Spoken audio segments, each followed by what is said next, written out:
Hello everyone, my name is Vikas Kumar और आप हैं आर्म्स डिजिटल चैनल पर। और हम आपके लिए लाए हैं 45 डेज में 45 most probable topics for JEE mains. हम within couple of minutes हम इन टॉपिक्स को रिवाइज करेंगे थ्रू प्रीवियस ईयर क्वेश्चन। और आज का हमारा टॉपिक है projectile motion. Let's start right away. Let's take us the first example. In this question, we have two objects, same mass, same initial velocity are projected at different angle. Important to notice different angles. In a such a way, their maximum height reached by the first ball is 8 times that of the second ball. If T1 and T2 are the total flying times of first and second objects, then find out the ratio of T1 and T2. ठीक है, common question. Projectile motion के लिए formula based हमें कुछ formulas recall करने पड़ेंगे। तो हमें पता है ग्राउंड टू ग्राउंड प्रोजेक्टाइल में, तो ग्राउंड टू ग्राउंड प्रोजेक्टाइल में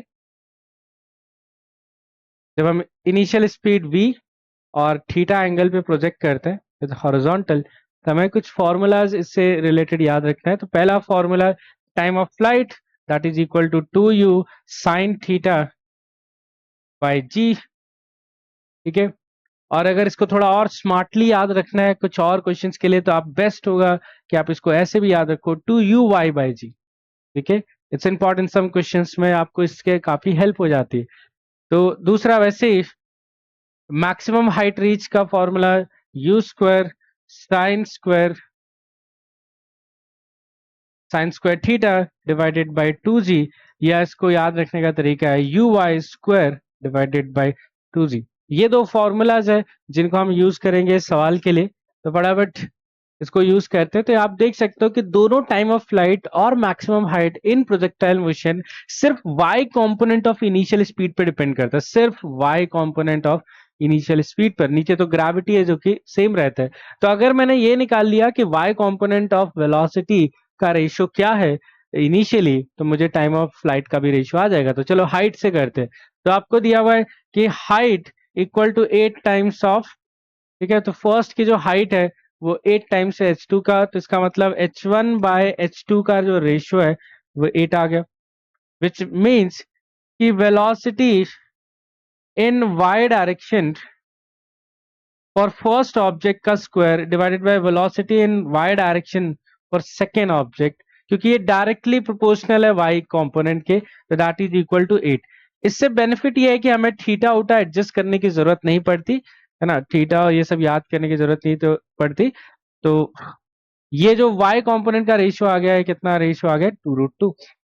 जैसे y कंपोनेंट का रेशियो आया, अब क्योंकि time of flight directly proportional इसके, तो यही आंसर टाइम ऑफ फ्लाइट का भी होगा। देयरफॉर वी कैन राइट कि टाइम ऑफ फ्लाइट का भी रेशियो वही होगा जो y कंपोनेंट के वेलोसिटीज का रेशियो होता है, वही हमारा आंसर आ जाएगा। ठीक है, इस तरह से अगर आप साइन थीटा में भी करते तब भी आ जाता है, बट ये ज्यादा स्मार्ट होगा टू सॉल्व। तो आप फॉर्मूला सिर्फ यू साइन थीटा बाई जी याद मत करो, उसके साथ ये भी याद करो कि it can be written as 2u/g। और मैक्सिमम हाइट कैसे लिख सकते हो, 2u², सॉरी u² y/2g। इसी तरह से रेंज को आप लिख सकते हो, रेंज इन प्रोजेक्टाइल मोशन ये जो रेंज रहता है that is 2 times u(x)u(y)/g।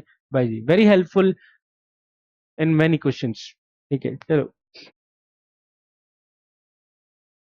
Next example में particle is projected with speed e, horizontal range is 3 times of the maximum height. Important line, इसको अंडरलाइन कर लेंगे, यहीं से सॉल्विंग शुरू होगा। तो आपको पूछा है रेंज का वैल्यू कितना होगा। ठीक है, अगेन तो स्टार्ट करते हैं हम लोग। हॉरिजॉन्टल रेंज कितने टाइम्स है यहाँ पर, 3 टाइम्स ऑफ मैक्सिमम हाइट। ठीक है, यहां से शुरू करेंगे। अब रेंज और हाइट का हमें फॉर्मूला पता है, तो रेंज का formula u² sine 2 theta divided by g 3 times, और हाइट का formula u² sine square theta by 2g। ठीक है, यहां से अब हम लोग u², ठीक है, g की वैल्यू फिर आगे मैनेज करेंगे। तो sine 2 theta can be written as sine 2 sine theta cos theta, that is equal to 3 sine square theta by 2। यहाँ से एक साइन थीटा दोनों साइड से कैंसिल कर देंगे, कॉस थीटा को उधर लेके जाएंगे तो ये आपके पास बच जाएगा टैन थीटा। तो टैन थीटा इक्वल टू कितना आ जाएगा 4/3। ठीक है, और अगर टैन थीटा 4/3 है तो इंपॉर्टेंट टू नोटिस कि साइन थीटा इसका मतलब होगा 4/5 और कॉस थीटा होगा 3/5।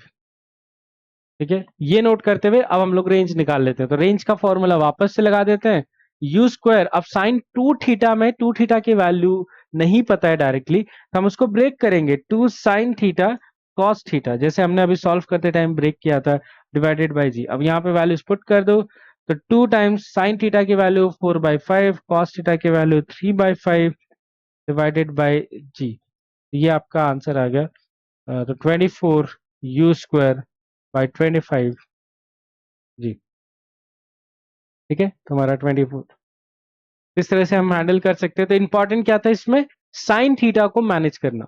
ये कई बार स्टेप करना पड़ता है प्रोजेक्टाइल के क्वेश्चंस में जब भी रेंज रिलेटेड होता है, कि साइन 2 थीटा को आप इलाबोरेट करके लिखो 2 sin थीटा कॉस थीटा, अगर आपका कैलकुलेशन आगे नहीं बढ़ पा रहा है तो। Our projectile is fired at angle 30 from the ground, observed to be at the same height at the same time, at the time 3 second and 5 second after the projection during its flight, speed of projectile motion। ठीक है, देखो interesting question, और इसमें very interesting concept use होता है। तो मान लो ये ग्राउंड टू ग्राउंड प्रोजेक्टाइल ले लेते हैं, यहाँ से आपने प्रोजेक्टाइल किया इस तरह से। ठीक है, अब आपको बोला है कि यहाँ पर सेम हाइट पर 2 बार दिखता है। तो अगर हम कोई भी हाइट सेलेक्ट कर ले, तो जैसे ये वाली हाइट सेलेक्ट कर ली मैंने, एच, यही सेम हाइट आते टाइम होगा। तो जो हाइट इसने अचीव किया है, जो हाइट इसने जाते टाइम अचीव किया होगा, उस हाइट पर ये रिटर्न होते टाइम भी सेम हाइट पर होगा, कभी ना कभी तो होगा। तो लेट्स से कि यहां से यहां तक का जाने का टाइम ये t1 है, which is given as 3 second. Projection से लेकर t1 तक का टाइम t1 है, और प्रोजेक्शन से लेकर यहां तक का टाइम t2 है। ठीक है, तो आपको ये ध्यान रखना है वेरी केयरफुली, आपको टाइम जो है वो प्रोजेक्शन से दिया हुआ है दोनों हाइट का। तो एक बार ये 3 सेकेंड पर यहाँ पर होता है, और एक बार तो 3 सेकेंड पर यहाँ पर होता है, और दूसरे वाली जो है वो 5 सेकेंड पे ऐसा होता है।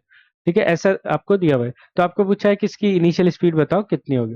देखो, अब इसका करने का जो कॉन्सेप्ट हमें ध्यान रखना है, इन प्रोजेक्टाइल मोशन या इन मोशन अंडर ग्रेविटी, चाहे वो 1D का हो या 2D का, फ्रॉम ग्राउंड अगर हो रहा है, तो जितना टाइम प्रोजेक्टाइल को किसी हाइट को गेन करने में लगता है, ठीक है वापस बोल रहा हूं, जितना टाइम किसी प्रोजेक्टाइल को हाइट गेन करने में लगता है, कोई हाइट, उतना ही सेम टाइम इस हाइट को लूज करने में लगता है। ठीक है, वापस से, जितना टाइम हाइट को गेन करने में लगता है, कोई पर्टिकुलर हाइट को गेन करने में लगता है, उतना ही सेम टाइम हाइट को लूज करने के लिए भी लगता है। तो मतलब कि अगर उसको ये हाइट गेन करने में 3 सेकेंड लगे पहले, तो उसी सेम हाइट से वापस रिटर्न आने में उसको एग्जैक्ट 3 सेकेंड ही लगेगा। तो जीरो से हाइट तक जाने में 3 सेकेंड, तो हाइट से जीरो जाने में ऑल्सो 3 सेकेंड, जिसकी वजह से आप नोटिस करोगे कि इसका टोटल टाइम ऑफ फ्लाइट कितना हो गया। तो जीरो से लेकर, ग्राउंड से लेकर यहां तक 5 सेकेंड, और यहां से आगे कितना और 3 सेकेंड, तो टोटल टाइम ऑफ फ्लाइट कितना हो गया 8 सेकेंड। और टाइम ऑफ फ्लाइट का तो आंसर आपको पता ही है, टाइम ऑफ फ्लाइट कितना होता है 2u साइन थीटा। अब यहाँ पे साइन 30 दे रखा है, किधर गया एंगल, 30 डिग्री। ठीक है, तो sign 30/g equal to 8 second. तो यहाँ से आपका u का आंसर आ जाएगा। तो 2 से 2 कैंसिल, u की वैल्यू 80 मीटर पर सेकेंड। ठीक है, क्लियर है सबको ये कॉन्सेप्ट, ये वेरी इंपॉर्टेंट या इंटरेस्टिंग कॉन्सेप्ट है in motion under gravity from ground. तो जितना हाइट गेन करने में लगता है ग्राउंड से, उतना ही सेम हाइट को लूज करने में लगता है टिल द ग्राउंड। ठीक है, आई होप ये क्लियर हो आपको। नेक्स्ट क्वेश्चन पे आते हैं, trajectory of projectile from ground. Okay, तो ground to ground projectile motion है, उसमें ट्राजेक्टरी दे रखा है, the maximum height attain by the projectile will be. ठीक है, चलो वेरी कॉमन और इंटरेस्टिंग क्वेश्चन। तो आपको प्रोजेक्टाइल मोशन का इन जनरल में फॉर्मेट बता देता हूँ, ठीक है। तो हमारा ग्राउंड टू ग्राउंड प्रोजेक्शन के लिए जो ट्राजेक्टरी की इक्वेशन होती है वो होती है y equal to x tan theta 1 - x/r। आप कई सारे लोगों ने आपने ये फॉर्मूला याद रखा होगा, नहीं याद रखा तो याद रखो। यह है प्रोजेक्टाइल ट्राजेक्टरी की equation from ground to ground projection, ठीक है। अब इसको हम क्या करेंगे, ये जो इक्वेशन इन्होंने दे रखी है इसको इस फॉर्मेट में कन्वर्ट करेंगे, ठीक है। तो हमारा जो करंट इक्वेशन गिवन है वो x - x²/20 है। तो अब देखो हमें करना क्या है, हमें इस चीज को आप नोटिस कर ही पा रहे हो, तो ये चीज कि ये वाली जो 1 है यहाँ पर अगर इसको सेम फॉर्मेट में लाना है तो यहाँ 1 लाना पड़ेगा और यहाँ पर कितना x है। तो इतना तो समझ में आ गया, x कॉमन लेना पड़ेगा ताकि वहां 1 बना सके। तो x मैंने कॉमन ले लिया, ठीक है। x कॉमन लेते ही आपको क्या बचा, 1 - x/20। बचा कि नहीं बचा? अब देखो ये वाला और ये वाला फॉर्मेट एग्जैक्ट सेम आ गया कि नहीं आ गया, ठीक है। y equal to x into tan theta, जहां पे टैन थीटा की वैल्यू अगर मैं थोड़ा सा और एडजस्ट कर दूं तो x के बाद में 1 लिख देता हूं ऐसे, ठीक है, क्योंकि 1 से मल्टीप्लाई कर सकते हो। तो यहाँ इन दोनों को आप कंपेयर कर सकते हो। इन दोनों कंपेयर करोगे तो आपको टैन थीटा मिल जाएगा, टैन थीटा की वैल्यू 1, जिसका मतलब आपका जो प्रोजेक्शन एंगल है वो आ गया 45, ठीक है। अगेन इन दोनों को कंपेयर करोगे तो यहाँ से देखोगे तो ये रेंज है डिनोमिनेटर में, यहाँ पे कितना है 20 है, तो इसका मतलब आपका रेंज यहाँ से आ गया कितना 20 मीटर्स डायरेक्टली, ठीक है। अब हम देखते हैं इन्होंने पूछा क्या, मैक्सिमम हाइट। तो मैक्सिमम हाइट के लिए एंगल चाहिए था, वो मिल गया है। अब रेंज से हम क्या निकालेंगे, स्पीड निकाल लेंगे। तो देखो स्पीड निकालने के लिए हम करेंगे u² sin 2 थीटा। अब 2 थीटा मतलब 2 × 45, क्योंकि हमने एंगल तो निकाल लिया था 45, divided by g equal to किसके बराबर है 20। तो 245 90 हो गया, तो साइन 91 हो गया। तो इसका मतलब u² की वैल्यू या u की वैल्यू हो गई √200 मीटर पर सेकेंड। जैसे u आ गया अब हम लोग मैक्सिमम हाइट निकाल सकते हैं। तो मैक्सिमम हाइट होता है u²sin² theta divided by 2g। तो u² की वैल्यू 200, sin 2 थीटा साइन 45 1/√2 होता है, तो 1/√2 का whole square divided by 2 times of 10। तो ये आपका, तो यहाँ से डिवाइड करोगे तो ये आ जाएगा 10 और ये कितना आ जाएगा 5 मीटर्स।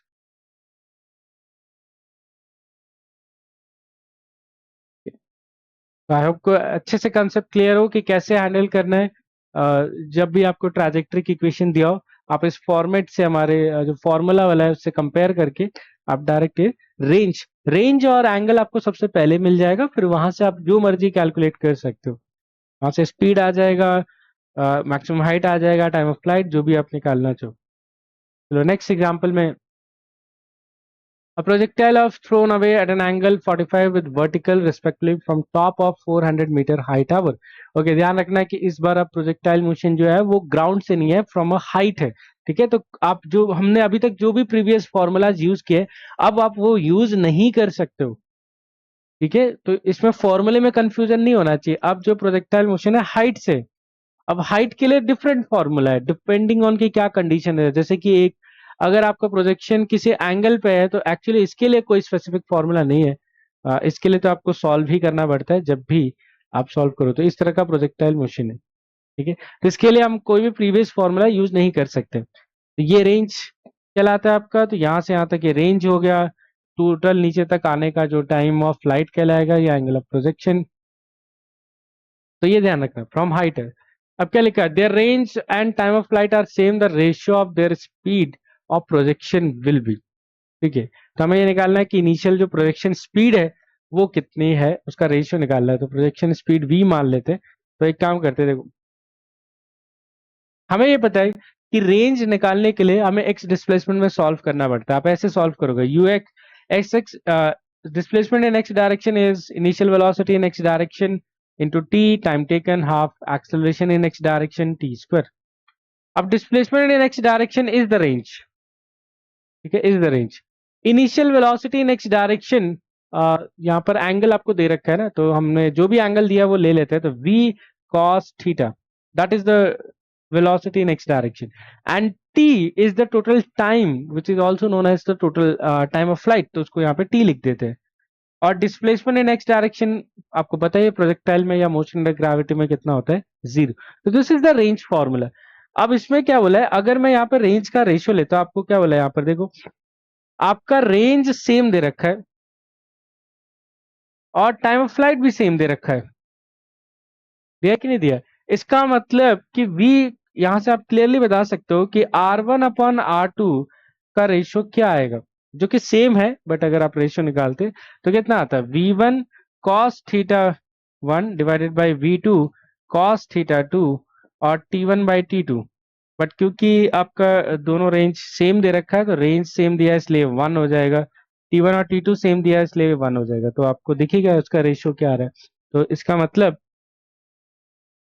कि v1/v2 का जो रेशियो है वो ऑपोजिट आ जाएगा, क्या, cos θ1 divided by cos θ2/1, inversely proportional आ जाएगा। तो यहाँ से cos θ2 कितना है, तो 2 का एंगल 60 है और 1 का एंगल 45 है, तो cos 60 हाफ cos 45 1/√2, तो उसकी वजह से कितना आ जाएगा,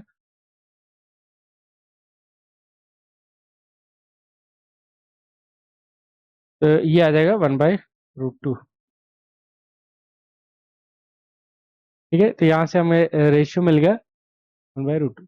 तो यहाँ पर हमारी नॉलेज ये काम आई कि आपका जो रेंज होता है वो एक्चुअली एक्स में जो डिस्प्लेसमेंट होता है इनिशियल इनटू टाइम टेकन, जितना भी टाइम लगा उसको नीचे आने में। अब क्योंकि टाइम सेम दे रखा था इसलिए हम सवाल को इजीली कर पाए। ठीक है, तो आई होप कि ये टॉपिक आपको क्लियर हो गया हो। रेस्ट ऑफ द पीवाईक्यूज आप ट्राई करो, आप उसको कोई भी डाउट आता है आप कमेंट सेक्शन में मेंशन कर सकते हो। Thank you very much for joining me today.